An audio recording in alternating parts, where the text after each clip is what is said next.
不是钱的问题. You wish it was true. But then you realize that not only is it better if it isn't true, if you understand what it actually means, it gives you a huge leg up on the competition. 不是钱的问题 means it's not a question of money.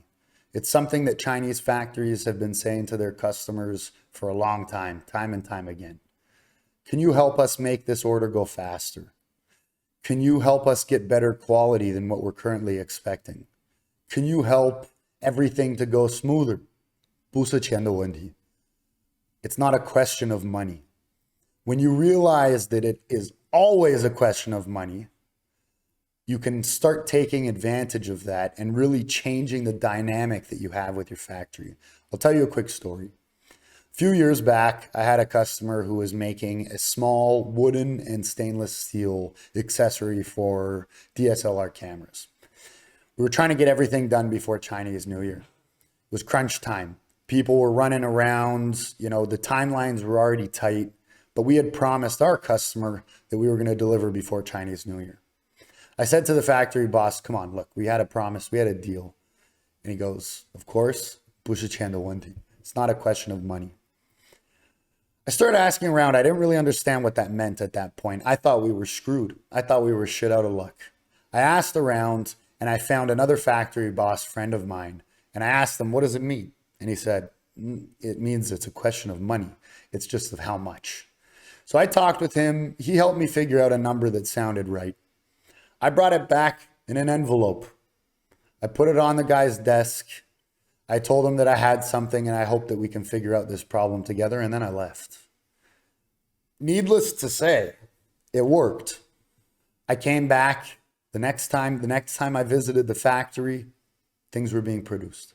Not only were they being produced, they were at the top priority. They were number one in the line for production. We got everything done and we got it done on time. Now, here's where things get a little gray. In the West, people would say that is borderline unacceptable. That is not ethical. That is not something that you should be doing in business, right? You pay X and you get Y, and that's the end of it.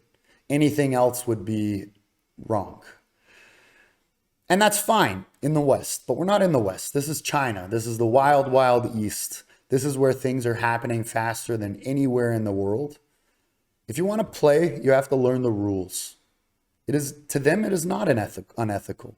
To them, it's not immoral to do that.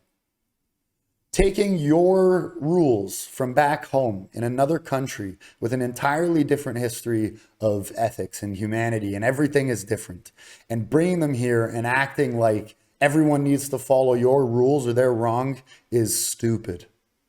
And you're not going to get anywhere here. Following their rules, their ethics. Chinese people aren't bad. They're great. They're some of the most honest, amazing people ever. You just have to figure out how to learn how to do things here. And that starts with understanding the basics of sentences like 不是钱的问题.